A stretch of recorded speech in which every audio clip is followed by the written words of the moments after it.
Hello everyone, welcome back to the channel JEE maths और मैं हूं सोमदत्त गोयल। आज हम डिस्कस करने वाले हैं एक नया टॉपिक रिलेशंस। तो लास्ट लेक्चर में हमने कार्टेशियन प्रोडक्ट को डिस्कस किया था और उससे रिलेटेड कुछ प्रॉपर्टीज भी डिस्कस की थी, ठीक है ना। तो अगर आपने वो लेक्चर नहीं देखा है तो उसका लिंक मैं डिस्क्रिप्शन बॉक्स में डाल दूंगा। आप जाकर पहले वो लेक्चर देखें और उसके बाद ही इस लेक्चर पे आए, तभी आपको ये ज्यादा अच्छे से समझ में आएगा। इसके अलावा अगर आपने चैनल को सब्सक्राइब नहीं किया है तो जल्दी से चैनल को सब्सक्राइब कर लें, ताकि इस लॉकडाउन की ड्यूरेशन में आप मैथ्स से जुड़े रहें और मैथ्स को सीखते रहें, ठीक है। तो बिना टाइम वेस्ट किए चलिए हम शुरू करते हैं रिलेशंस। तो होता क्या है भाई रिलेशन, तो आपको दो सेट दिए जाएंगे। तो रिलेशन क्या होता है, एक सेट के एलिमेंट्स को दूसरे सेट के एलिमेंट्स से क्या करेगा, कनेक्ट करता है, ठीक है ना, रिलेट करता है उनको। तो जैसे एक एग्जांपल से समझते हैं पहले। मान लो मैं एक सेट लेता हूं A, set is 1 2 7 8, okay. While एक सेट और लेता हूं मैं B and the set is 3 4 9 10, okay. अब मैं क्या कह रहा हूं कि 3 4 9 10 मैंने वहां पे सेट ले लिया, 1 2 7 8 मैंने यहां पे सेट ले लिया। अब मैं क्या कह रहा हूं कि यहां पे कोई एलिमेंट है x इस सेट में और इस सेट में कोई भी एलिमेंट है y। तो मैं कह रहा हूं कि x is related to y, x is related to y। कब होगा, कंडीशन बतानी पड़ेगी। तो कंडीशन मैंने मान लो ये ले ली कि if x is less than y, कि अगर x y से छोटा है तो इससे रिलेटेड है, ठीक है ना।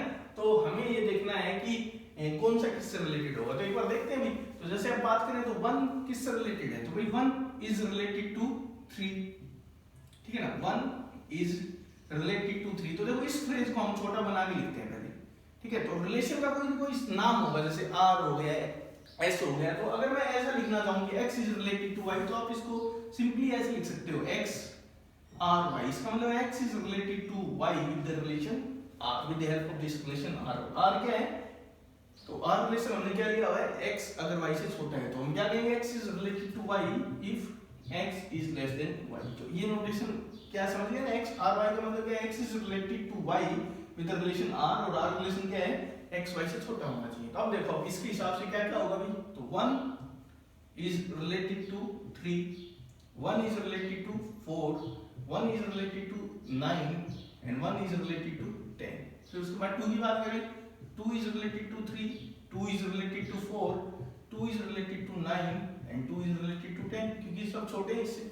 अब 7 पे जाएंगे तो क्या 7 3 से छोटा है, तो नहीं है, तो नहीं होगा रिलेटेड। 7 4 से नहीं होगा, तो 7 के साथ बात करेंगे तो 7 is related to 9 and 7 is related to 10। अब 8 की बात करेंगे तो 8 is related to 9 and 8 is related to 10, ठीक है ना। तो इस तरह से हमें पता चला कि ए और बी के एलिमेंट्स में क्या रिलेशन है, तो इनका आपस में रिलेशन है, जो मैंने लिख दिया है नीचे, ये आपस में इस तरह से रिलेटेड है। बाकी इनके अलावा कोई आपस में रिलेटेड नहीं। जैसे कोई कहेगी 7 3 से रिलेटेड है, नहीं है, 7 4 से नहीं है, ठीक है ना। तो ये एक रिलेशन मैंने डिफाइन किया था ए से बी के ऊपर। तो होगा क्या, तो इस तरह से मैंने क्या किया कि ए के एलिमेंट्स को बी के एलिमेंट से रिलेट कर दिया पर्टिकुलर रिलेशन से, ठीक है ना। तो अगर कोई कहेगी रिलेशन है लिखो इसको, तो रिलेशन लिखा कैसे जाएगा भाई, तो ये रिलेशन हो गया ये। तो रिलेशन से हमें पता चला कि ये एलिमेंट्स से कनेक्टेड है, कौन से एलिमेंट किससे कनेक्टेड है नीचे पता चल गया। तो अब रिलेशन को लिखना पड़े तो हम क्या लिखते हैं, as a collection of some ordered pairs. तो ऑर्डर्ड पेयर्स कौन कौन सी, जैसे पहला लिख दिया 1 3, 1 इज रिलेटेड टू 3, उसके बाद 1 4, उसके बाद 1 9, उसके बाद 1 10, उसके बाद 2 पे गए 2 3, then 2 4, then 2 is related to 9, then 2 is related to 10। उसके बाद आगे जाएंगे तो 7 is related to 9 and 7 is related to 10। उसके बाद 8 is related to 9 and 8 is related to 10। तो हमें ये आपको क्या मिल जाएगा, रिलेशन मिल जाएगा। This is the relation from A to B, ठीक है ना।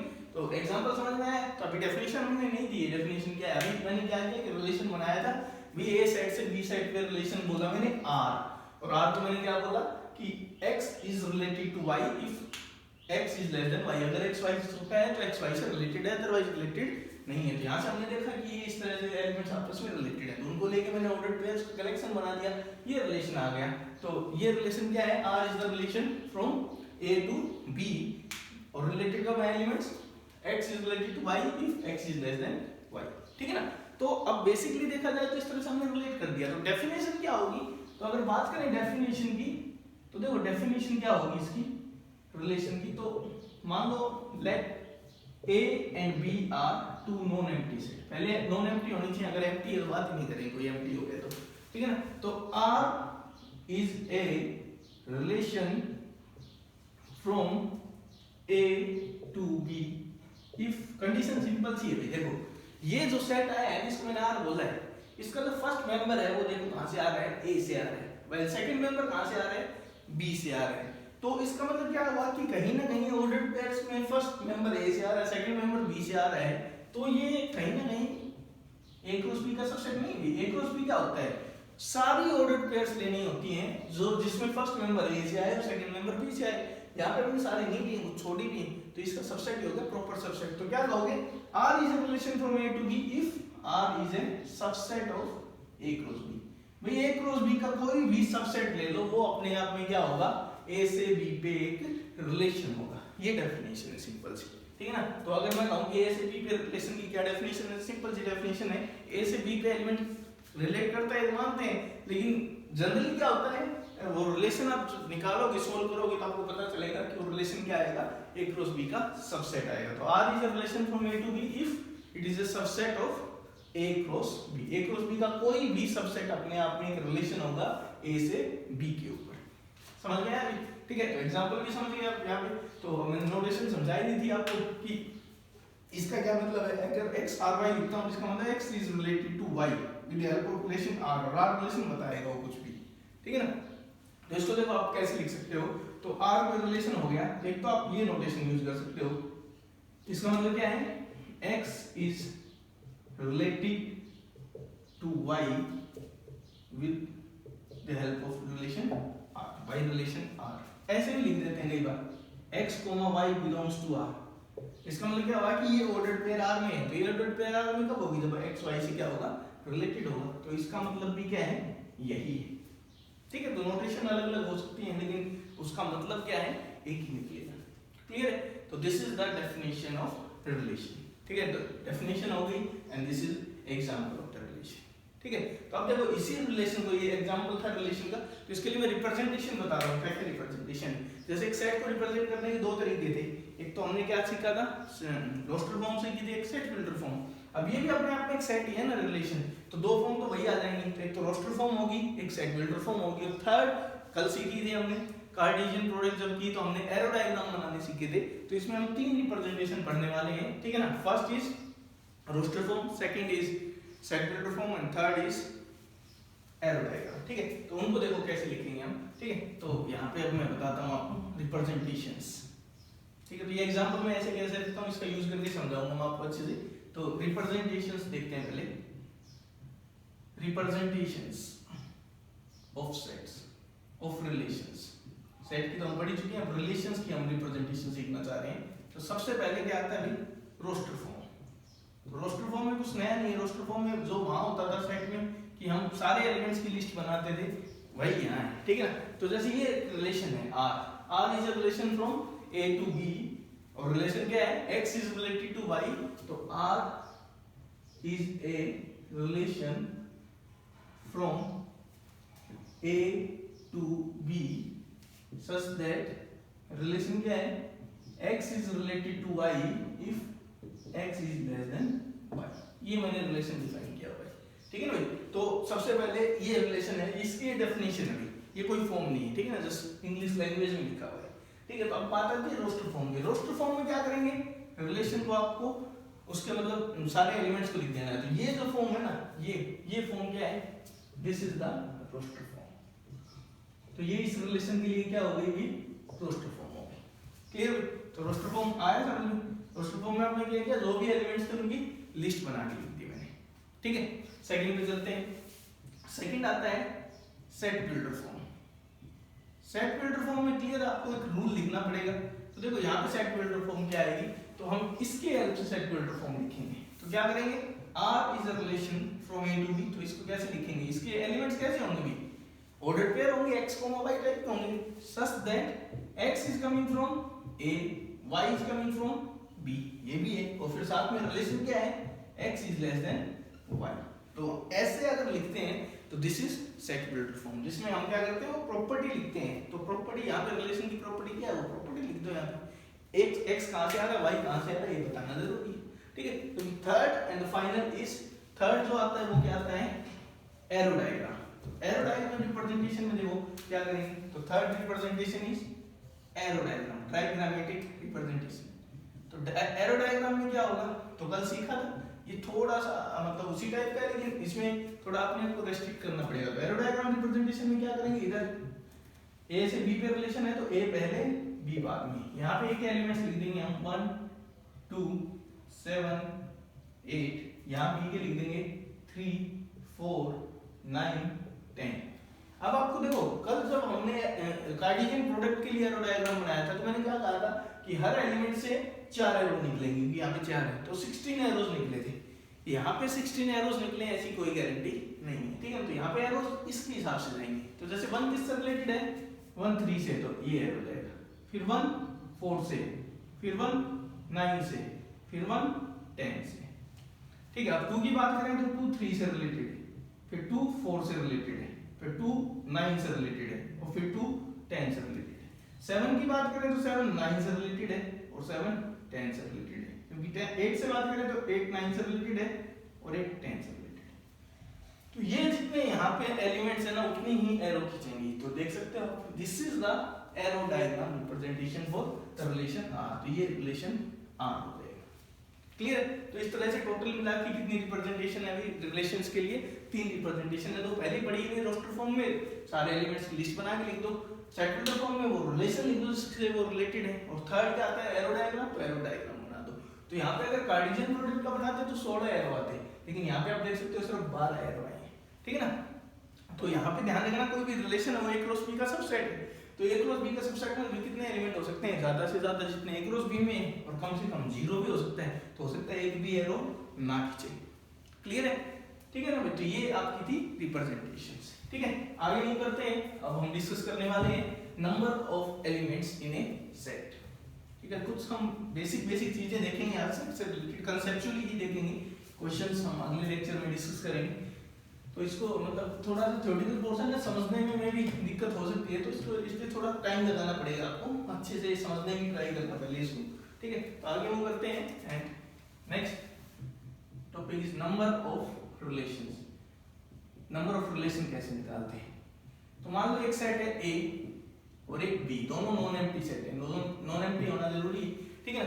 अब दोनों में मान लेता हूं फाइनाइट है, देखो अगर दो नॉन एम्प्टी सेट देंगे, अगर मैं एक इनफाइनाइट दे दूं तो नंबर ऑफ रिलेशंस इनफाइनाइट हो जाएंगे, ठीक है ना। तो फाइनाइट के लिए ही आता है, तो ये बिल्कुल आसान है इसको करना। देखो फाइनाइट है तो मैं मान लेता हूं इसके अंदर m एलिमेंट्स हैं और b के अंदर n एलिमेंट्स हैं, सपोज करो, ठीक है ना। तो मैंने रिलेशन लेना है, तो r is a relation from a to b, भाई r एक रिलेशन है a से b पे, तो इसका मतलब क्या है, डेफिनेशन के हिसाब से r is A subset of a cross b, भी r subset a cross b का, ठीक है ना। अब a क्रॉस b के जितने सबसेट उतने ही रिलेशन, ठीक है ना। तो इसका मतलब सब नंबर ऑफ सबसेट निकाल दो a क्रॉस b के। अब एक चीज बताओ, number of elements in a cross b कितने होते हैं, तो ये होते हैं number of elements in a into number of elements in b, तो ये आप देख सकते हो कितना आ जाएगा m इनटू n, क्योंकि यहाँ पे m है यहाँ पे n। अब अगर किसी सेट में 5 एलिमेंट होते हैं तो उसके सबसेट होते हैं 2 की पावर 5, 10 होते हैं 2 की पावर 10, मतलब n एलिमेंट होते हैं 2 की पावर 10। तो इसके अंदर a क्रॉस b के अंदर कितने एलिमेंट है, m इनटू n, तो कितने सबसेट बनेंगे 2 की पावर m इनटू n, वही क्या हो जाएंगे नंबर ऑफ रिलेशंस। तो इसलिए नंबर ऑफ रिलेशंस अगर आपको निकालने पड़े a से b पे, तो number of relations from a to b will be given by 2 raise to power m, ठीक है। तो कंसेप्चुअली समझना, रट्टा नहीं मारना है, क्या भी जितने सबसेट उतने रिलेशन, तो इसके अंदर mn एलिमेंट्स, तो इसके सबसेट कितने 2 रेज़ टू पावर mn, तो those are the number of relations. आया समझ में, ठीक है। तो ये फॉर्मूला था नंबर ऑफ रिलेशंस के लिए। तो अगला हम टॉपिक देख रहे हैं हम, तो यहाँ पे हम 3 इंपॉर्टेंट चीजें सीखेंगे एक रिलेशन से रिलेटेड, एक डोमेन, एक रेंज और एक कोडोमेन। इनको समझना आप अच्छे से कि एक रिलेशन के लिए डोमेन क्या होती है, रेंज क्या होती है और कोडोमेन क्या होती है, ठीक है। तो हम एक रिलेशन ले रहे हैं, मान लो एक सेट है आपके पास, और सेट मैंने यहाँ पे ले लिया कि दिस इज -1 2 5 9, जबकि b यहाँ पे मैंने सेट ले लिया -3 -2 0 2, ठीक है। अब मैं क्या कह रहा आर एक रिलेशन में डिफाइन किया, तो मैं सेट वेक्टर फॉर्म लिख रहा हूँ यहाँ पे x y belongs to r, या x is related to y if x belongs to a, y belongs to b, it means r is a relation from a to b। तो relation क्या है अभी, तो रिलेशन में कह रहा हूँ कि ये जो x स्क्वायर है, x square actually is greater than y square, ठीक है ना। अगर x स्क्वायर y स्क्वायर से क्या आता है, बड़ा आता है, तो हम क्या कहेंगे कि x y से रिलेटेड है, ठीक है। दिस इज द रिलेशन, ठीक है। तो इसके लिए बात करते हैं, तो इसके लिए डोमेन, रेंज और कोडोमेन क्या होगी, ठीक है ना। तो किसी भी रिलेशन की डोमेन और रेंज या कोडोमेन से रिलेटेड आपको बातें करनी है, तो सबसे अच्छा तरीका है कि उसको आप रोस्टर फॉर्म में लिख दो, ठीक है। तो एक बार रोस्टर फॉर्म में लिख के समझाता हूँ आपको, फिर जनरल डेफिनेशन डिस्कस करेंगे हम। तो रोस्टर फॉर्म में लिखते हैं हम इसको। तो देखो क्या क्या एलिमेंट्स आएंगे आर के अंदर। तो सबसे पहले हम बात करते हैं एक्स स्क्वायर वाई स्क्वायर से बड़ा होना चाहिए, तो -1 को लेते हैं। तो -1 का स्क्वायर क्या आएगा, 1, ठीक है। तो 1 आएगा, तो इधर स्क्वायर करोगे तो 9, तो 1 9 से बड़ा है, नहीं है। इधर स्क्वायर करोगे तो 4, नहीं है। इधर स्क्वायर करोगे तो 0। तो यहाँ से हमें पता चला कि -1 किससे रिलेटेड है, 0 से। फिर -1 2 से होगा, नहीं होगा, ठीक है। 2 पे चलते हैं। 2 का स्क्वायर यहाँ -3 का स्क्वायर नहीं होगा बड़ा, 2 का स्क्वायर -2 के स्क्वायर से बड़ा होगा, नहीं होगा। तो 2 भी आप देखोगे 0 से ही रिलेटेड है, देखो ना। 2 का स्क्वायर 4, यहाँ पे 9 आएगा इसका स्क्वायर, इसका स्क्वायर 4 आएगा, तो 4 4 से बड़ा नहीं होता, इक्वल होता है। सिमिलरली इसमें 5 पे चलते हैं, तो 5 का स्क्वायर इन सब के स्क्वायर से बड़ा होगा, तो 5 सबसे रिलेटेड होगा। 5 -3 से भी, 5 0 से भी, नहीं 5 -2 से भी पहले, 5 0 से भी, और फिर 5 2 से भी। और ऐसे ही 9 सबसे रिलेटेड होगा, 9 का स्क्वायर आएगा 81, जो कि इनके स्क्वायर से बड़ा आएगा। 9 -3 से रिलेटेड होगा, 9 -2 से भी होगा, 9 0 से भी होगा, और फिर 9 2 से भी होगा, ठीक है ना। तो इस तरह से आपने इस रिलेशन को लिख दिया। और ये कौन सी फॉर्म है भाई इसकी, तो ऊपर साइड वेक्टर फॉर्म थी, अब मैंने इसको उस फॉर्म में लिख दिया है, रोस्टर फॉर्म में लिख दिया। तो this is the roster form. अब समझो कि डोमेन क्या होती है, रेंज क्या होती है, और कोडोमेन क्या होती है। तो इस रिलेशन की मैं बात करूं, तो सबसे पहले मैं आपको डोमेन बताता हूं क्या है। तो डोमेन से मेरा मतलब है डोमेन रिलेशन की। तो रिलेशन अगर आपने रोस्टर फॉर्म में लिख दिया है, तो जो फर्स्ट कंपोनेंट जो आए हैं ना इस रिलेशन के अंदर, जो फर्स्ट कंपोनेंट आए हैं उनका कलेक्शन बना दो, वो सेट बना दो, वो आपको क्या देगा, डोमेन देगा। तो जैसे पहले हम जो पोर्शन पे कौन आ रहा है, -1 आ रहा है, यहाँ पे कौन आ रहा है 2, यहाँ पे कौन आ रहा है 5, यहाँ 5 आ रहा है, पहले आ चुका है वो। यहाँ कौन आ रहा है 9। तो इसका मतलब डोमेन कौन होगा यहाँ पे, तो डोमेन इज -1 2 5 9।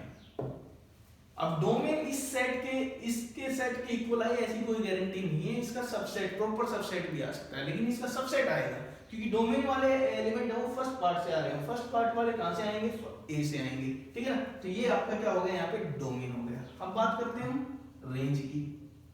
तो रेंज में क्या आएगा, तो रेंज में देखो, रेंज में क्या होता है, जो सेकेंडरी एलिमेंट्स है दूसरे पार्ट पे आए हैं उनको उठाना होता है।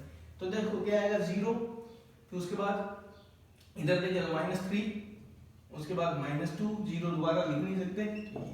तो ये क्या हो गई आपकी रेंज। जो दूसरे पार्ट पे आए हैं ना उनको क्या बोलते हैं, रेंज बोलते हैं। जबकि कोडोमेन क्या होता है, तो इसमें सोचने की जरूरत नहीं। कोडोमेन क्या होता है, जो रिलेशन ए से बी पे है, तो जो सेकंड सेट है ना दूसरे वाला, वो क्या कहलाता है, हमेशा कोडोमेन कहलाता है। तो एक चीज जो है कि जो रिलेशन अगर ए से बी पे है, तो हमें ये पता चला यहाँ से कि डोमेन हमेशा किसका सबसेट होगा, ए का, वाइल रेंज किसका सबसेट होगा, बी का, which is equal to codomain, ठीक है ना। तो यहाँ से एक चीज नोटिस में रखेंगे हम कि डोमेन है वो ए का सबसेट होता है। ए के इक्वल हो कोई गारंटी नहीं है, सबसेट होता है ये बोलेंगे।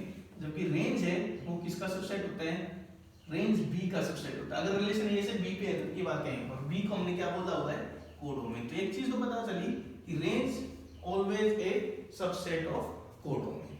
क्लियर है। तो ये था आपका डोमेन, रेंज। तो अब मैं जनरल डेफिनेशंस बता रहा हूँ, तो मैंने एक एग्जांपल से समझाया आपको, ठीक है। तो डोमेन और रेंज क्या होती है, तो डोमेन में समझ गए हम क्या है, फर्स्ट कंपोनेंट को लेके आप एक सेट बना दो, कलेक्शन बना दो, that is domain. Second components को लेके बना दो रेंज, और सेकंड सेट क्या होता है, कोडोमेन होता है, ठीक है ना। तो जैसे मान लो क्या है, R be a relation from A to B. मान लो ए से बी पे आर एक रिलेशन है, ठीक है। तो सबसे पहले मैं बात करता हूँ domain of are.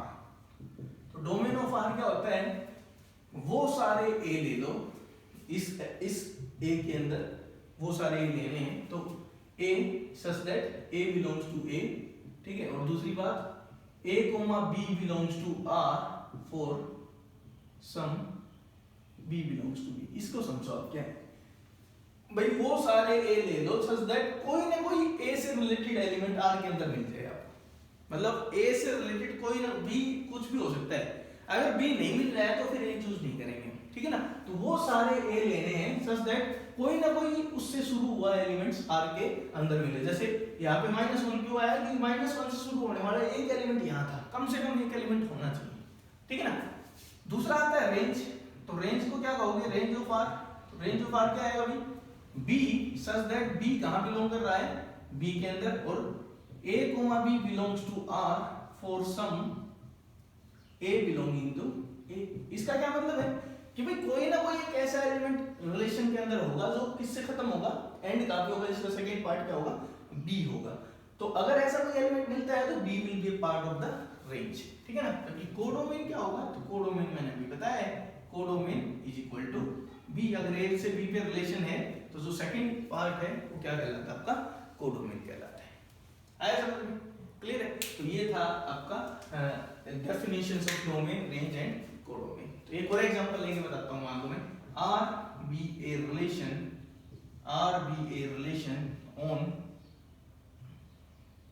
relation from, अभी तो ये लेते हैं from z to z, ठीक है ना, z से z पे है, या फिर n to n कर लेते हैं, natural number two natural number, from natural number two natural number, such that r की डेफिनेशन ये दी हुई है भाई, x y, such that x कहां से आएगा, नेचुरल नंबर से, y भी कहां से आएगा, नेचुरल नंबर से, और रिलेशन ये है कि x square plus y square is equal to 25, ठीक है। तो इसके लिए पूछा है कि find the domain, codomain and range. तो देखो क्या करेंगे, तो सबसे पहले अभी मैंने बताया था कि जहां तक हो सके एक इस फॉर्म में, तो this is in secular form. अगर आप इसको रोस्टर फॉर्म में ला सकते हो तो उससे आसान कुछ है ही नहीं, तो मैं इसको रोस्टर फॉर्म में बड़े आराम से ला सकता हूं। आपको वो सारे नेचुरल नंबर चाहिए x और y, such that x square plus y square कितना है 25। तो ये रिलेशन है, x square plus y square कितना है 25, ठीक है ना। तो नेचुरल नंबर चाहिए, ध्यान रखना। तो x हम जीरो नहीं ले सकते ना, जीरो नेचुरल नंबर नहीं होता है, x 1 से शुरू करेंगे मान लो। तो x को अगर आप 1 लेते हो तो y क्या आएगा, तो y आएगा प्लस माइनस 224, और ये दिक्कत बड़ी बात है क्योंकि y भी नेचुरल नंबर होना चाहिए। फिर आप x को 2 लोगे तो दिक्कत आएगी, फिर x को आप 3 लोगे तो यहाँ से y की वैल्यू आपको प्लस माइनस 4 मिलेगी, लेकिन मैं सिर्फ 4 दूंगा क्योंकि दोनों मैंने नेचुरल नंबर माने हुए हैं, ठीक है ना। फिर x को आप 4 करोगे तो y यहाँ से कितना मिलेगा, 3 मिलेगा। फिर x को आप 5 करोगे तो y मिलेगा 0, और ये छोड़ना पड़ेगा क्योंकि y नेचुरल नंबर नहीं है। तो आप देखोगे कि इस रिलेशन के अंदर दो ही एलिमेंट आ रहे हैं, एक बार तो x 3 और y 4, और एक बार x 4 y 3, तो ये रिलेशन हो गया। तो अब इसको देख के अगर बात करें तो कोई कहे डोमेन बताओ, तो डोमेन क्या है भाई, तो डोमेन मैंने बताया फर्स्ट कंपोनेंट्स का सेट, तो डोमेन है यहाँ पे 3,4, ठीक है ना, which is the proper subset of natural number. जो ए सेट था, जो ए सेट था उसका एक प्रॉपर सबसेट है, ठीक है। रेंज की बात करें तो रेंज भी यहाँ पे क्या है, सेकेंडरी एलिमेंट जो है ना, सेकंड पार्ट में उनको ले लो 4 3, which is also a proper subset of natural number. जबकि कोई कहे कोडोमेन क्या है, तो जो सेकंड सेट है, सेकंड सेट क्या है, नेचुरल नंबर्स, तो ये आपकी क्या होगी, कोडोमेन, ठीक है। तो ये इंपॉर्टेंट डेफिनेशंस हैं डोमेन के लिए, रेंज के लिए और कोडोमेन के लिए। यही डेफिनेशंस फिर से आएंगी फंक्शंस में, तो उसमें थोड़ा अलग वो होगा, तो वहां देखेंगे। बिल्कुल होते तो यही है, लेकिन उसमें फंक्शंस की कुछ अपनी रेस्ट्रिक्शंस होती हैं, उसकी वजह से ये थोड़ी चेंज, मतलब आपको लगेगा चेंज हो गया, लेकिन बेसिक तो वही है, क्योंकि डेफिनेशन चेंज नहीं होती है, ग्राउंड वर्क वो सेम रहता है, बस फंक्शन की डेफिनेशन थोड़ी अलग है, तो आपको थोड़ा सा अलग महसूस हो सकता है, ठीक है भाई, क्लियर है यहाँ तक। तो अभी हमने डिस्कस किया domain, codomain and range of a relation, ठीक है भाई। आगे मूव करते हैं। इसके बाद हम देखने वाले हैं कुछ टाइप्स डिस्कस करेंगे रिलेशन की, ठीक है। तो कुछ टाइप्स एक्सक्लूसिवली +2 में है, वो अभी हम डिस्कस नहीं करने वाले, कुछ बेसिक टाइप्स हम डिस्कस करेंगे। तो सबसे पहले एक डेफिनेशन आती है, अभी हम relation from A to B पढ़ रहे हैं, कई बार आपको ऐसा लिखा मिलेगा relation on A set A, या रिलेशन ऑन ए। तो इसका क्या मतलब है, तो इसका मतलब होगा रिलेशन फ्रॉम ए टू ए। जैसे अभी मैंने कहा था relation from natural number two natural number, तो उसको मैं क्या बोल सकता था, रिलेशन ऑन नेचुरल नंबर। तो रिलेशन ऑन ए का मतलब क्या होता है, relation from A to A. ठीक है, तो अब हम कुछ टाइप्स पढ़ने वाले हैं, टाइप्स ऑफ रिलेशन। तो टाइप्स में देखो क्या क्या है। तो सबसे पहले हम पढ़ने वाले हैं वॉइड रिलेशन। तो वॉइड रिलेशन क्या होता है भाई, नल रिलेशन भी बोल देते हैं। ठीक है, तो वॉइड रिलेशन क्या होगा, नाम से पता चल रहा है।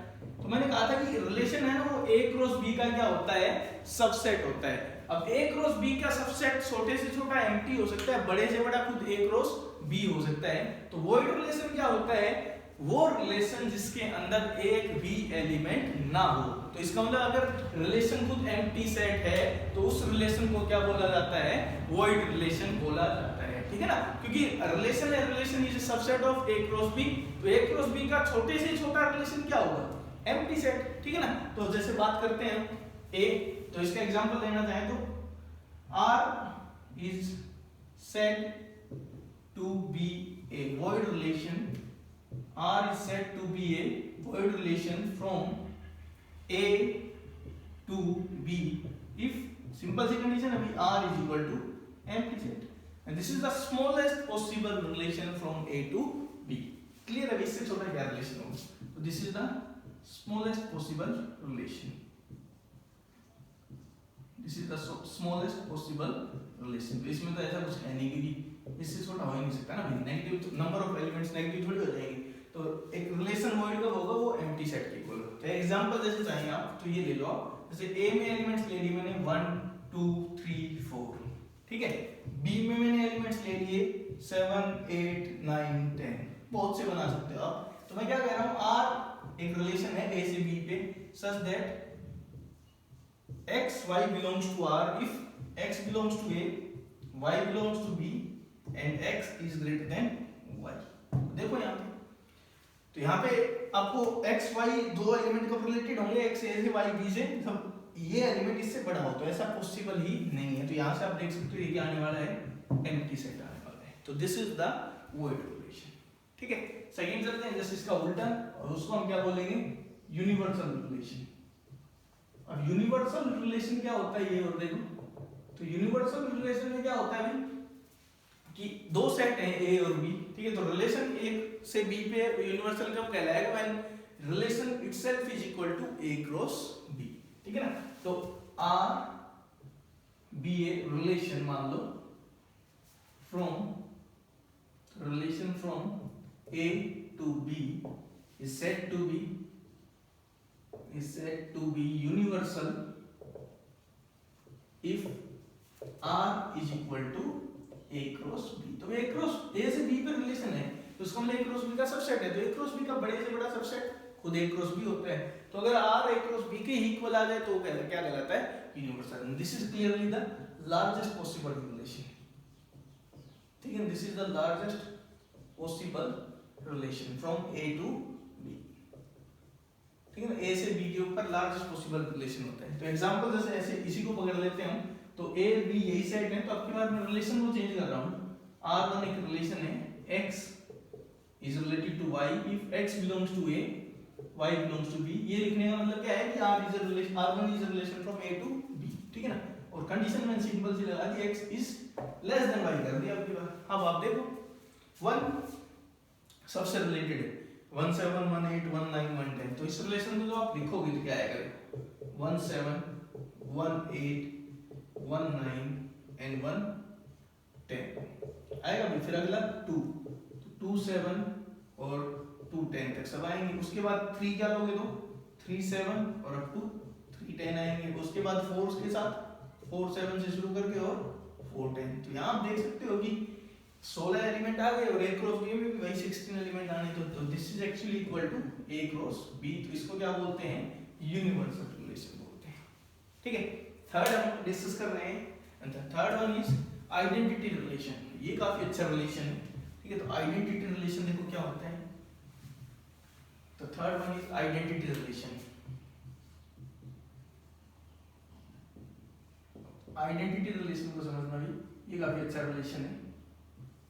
ठीक है, तो आइडेंटिटी रिलेशन क्या होगा, तो अब तक हम relation from A to B पढ़ते आ रहे हैं, ठीक है ना। आइडेंटिटी रिलेशन की जब बात आएगी तो relation from A to A ही मिलेगा, ठीक है ना। सबसे पहले let R be a relation, let R be a relation on A. On A का मतलब क्या है, ए टू ए, ठीक है ना। तो it is said to be, it is said to be identity relation. इसको आइडेंटिटी रिलेशन कब बोलेंगे भाई, इफ, देखो क्या डेफिनेशन है, इफ ये जो रिलेशन है ना ये इसकी इक्वल आना चाहिए भाई। कैसे, x comma x such that x belongs to a। ये जो रिलेशन है ना ये क्या कहलाता है, आइडेंटिटी रिलेशन। अब ये सेट कल भी डिस्कशन में आया था अगर आपको याद हो, ठीक है। एक मैं याद दिलाता हूं आपको, एक सेट दिया हुआ था a सेट था जैसे 1 2 3। तो एक तो मैंने ये सेट लिया था b जिसको मैंने नाम दिया था a क्रॉस a, और एक मैंने लिया था c such that a comma a belongs to a। याद आया कुछ, ठीक है। तो इसमें देखो, इसमें हमने देखा था इसमें 9 एलिमेंट आए थे, इसमें सिर्फ 3 एलिमेंट आए थे। यहाँ पे 9 एलिमेंट क्यों आए थे, क्योंकि इसको हमने ऐसे लिखा था a b such that a is coming from a and b is also coming from a। तो a and b are independent। तो यहाँ पे क्या आया था, 1 1 1 2 1 3, 2 1 2 2 2 3, 3 1 3 2 3 3, 9 एलिमेंट आए थे। यहाँ पे मैंने कहा था कि आपस में डिपेंडेंट है, तो इसमें क्या आया था 1 1 2 2 3 3। तो आइडेंटिटी रिलेशन में क्या होता है कि भी a के अंदर आप कोई भी एलिमेंट लोगे ना, ठीक है ना, a के अंदर आप कोई भी एलिमेंट लो, उसकी पेयरिंग उसी के साथ होके r के अंदर मिलना चाहिए। अगर ऐसा है तो आइडेंटिटी रिलेशन है। इसके अलावा कोई एक्स्ट्रा एलिमेंट भी नहीं मिलना चाहिए, और इस टाइप के सारे एलिमेंट मिलने चाहिए। अगर एक एलिमेंट छूट गया तो आइडेंटिटी नहीं होगा, इसके अलावा कुछ भी नहीं होना चाहिए फिर उसमें, ठीक है। तो जैसे एग्जांपल लें तो यहाँ पे अगर बात करें तो ये क्या आएगा, 1 1 देन 2 2 देन 3 3। तो ये क्या कहलाएगा यहाँ पे, this is the identity relation on A. तो एक चीज जाने ना, किसी भी एक सेट के लिए, गिवन सेट के लिए, उसके ऊपर अगर आइडेंटिटी रिलेशन की बात की जाए तो there is only one identity relation, unique होता है,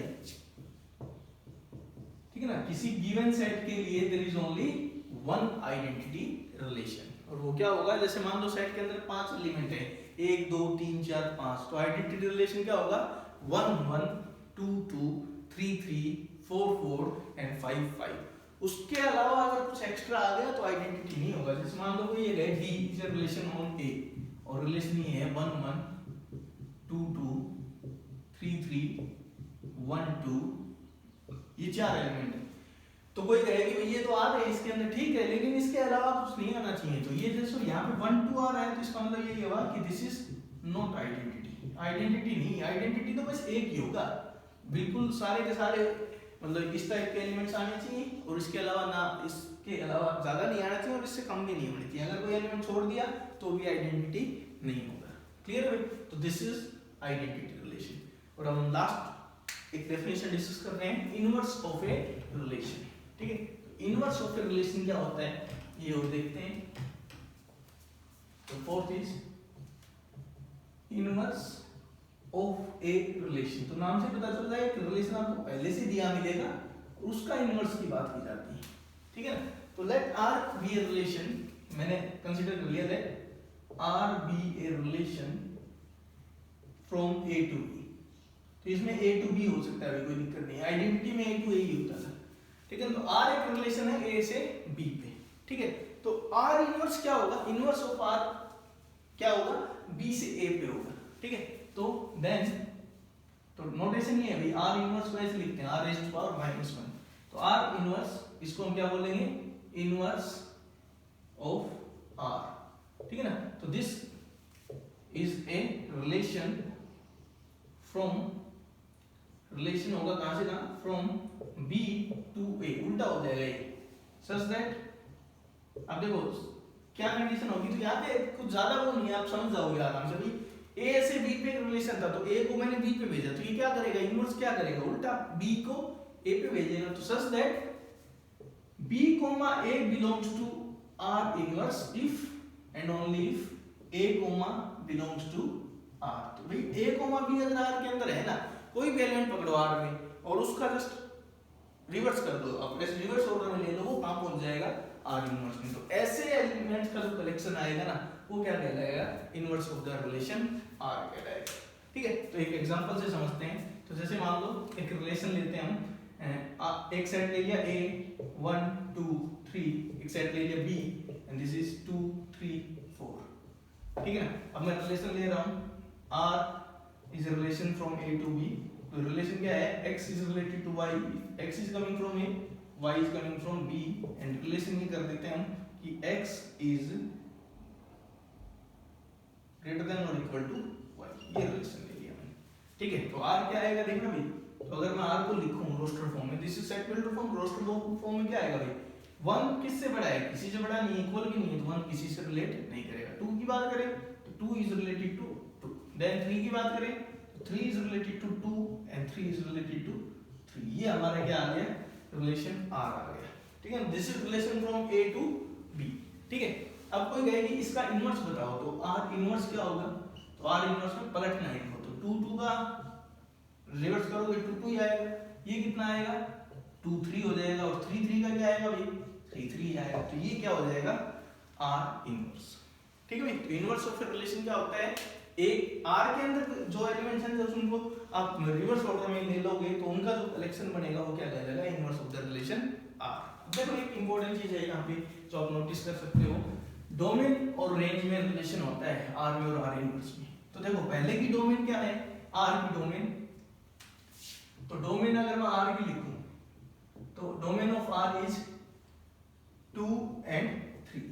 ठीक है ना, while range of R is, तो R की रेंज क्या है 2 and 3। देखो ना डोमेन का मतलब क्या है, ये 2 3 3 दोबारा लिखेंगे फिर 2 और 3। ठीक है, अब बात करते हैं यहाँ पे, तो खैर ये तो सेम चीजें आ रही है। ठीक है, अब यहाँ पे एक्चुअली रिलेशन क्या होता है, अब डोमेन ऑफ R इनवर्स जो आएगा तो यहाँ तो फिर वही आएगा कि दोनों एक ही, अब फर्क नजर नहीं आएगा। तो डोमेन देखो यहाँ पे क्या आएगा 2 and then 3, तो R इनवर्स की डोमेन क्या है 2 3, जबकि रेंज क्या है R इनवर्स की, तो रेंज ऑफ R इनवर्स कितना है यहाँ पे, आप फिर से देख सकते हो 2 और 3 आ रहे हैं। तो एक्चुअली होता क्या है, तो आप ट्राई करना अपने लेवल पे एक आधा एग्जांपल बना के, रीजन मतलब जो इनमें लिंक है वो क्या रहेगा, तो देखो मैं समझाता हूँ आपको क्या होगा। ये जो पहले नंबर पे एलिमेंट थे यहाँ पे डोमेन थे, ठीक है ना, अब R इनवर्स में कहां से ले गए हैं, दूसरे नंबर पे, तो इसके लिए क्या बन गए हैं रेंज। तो इसकी जो डोमेन में एलिमेंट थे वो इसके लिए किसका काम करेंगे, रेंज का, और इसमें जो सेकंड एलिमेंट थे वो यहाँ क्या आ गए हैं फर्स्ट में, तो इसकी जो रेंज में थे वो यहाँ पे क्या बन गए डोमेन। तो सिंपल सा लॉजिक है। तो क्या होता है एक्चुअली, ये चीजें आपस में इक्वल होती हैं और ये चीजें आपस में इक्वल होती हैं। तो रिलेशन क्या होता है कि domain of R inverse is equal to range of R, क्योंकि सेकेंडरी क्या होता है, सेकेंड रिलेशन है range of R inverse is equal to domain of R। Codomain में कोई रिलेशन नहीं होता भाई, R A से B पे था तो codomain is B, R inverse B से A पे है तो कोडोमेन इज A। तो वो आपस में कनेक्टेड नहीं होते, वो अलग ही मतलब एंटायरली अलग कांसेप्ट है, लेकिन ये आपस में क्या होते हैं रिलेटेड होते हैं। ठीक है, तो ये था आपका इनवर्स ऑफ ए रिलेशन, आया समझ में। ठीक है, तो ये था हमारा जो भी रिलेशन का कंसेप्चुअल पोर्शन था जो हमने डिस्कस कर लिया है। तो थोड़ा थ्योरेटिकल है तो आप ट्राई करना आज इसको अच्छे से इन कंसेप्ट्स को पढ़ लिया जाए। ठीक है, और हम अगले लेक्चर में इससे रिलेटेड क्वेश्चन डिस्कस करेंगे ताकि पहले आप इससे गो थ्रू हो जाओ तो आपको क्वेश्चन समझने में ज़्यादा दिक्कत ना आए। ठीक है भाई, तो होपफुली आपको ये लेक्चर समझ में आया होगा। ठीक है, करना ही है आपको इस लेक्चर से अच्छे से गो थ्रू हो लेना है। अगर आपने कार्टेशियन प्रोडक्ट वाला लेक्चर नहीं देखा है तो उसका लिंक मैं डिस्क्रिप्शन में डालूंगा, वो जरूर देखना आपको। ठीक है ना, और उसके बाद इसको समझने में ज़्यादा आसानी मिलेगी। क्लियर है भाई? ठीक है, तो आज के लिए इतना ही बहुत है। Thank you, have a nice day.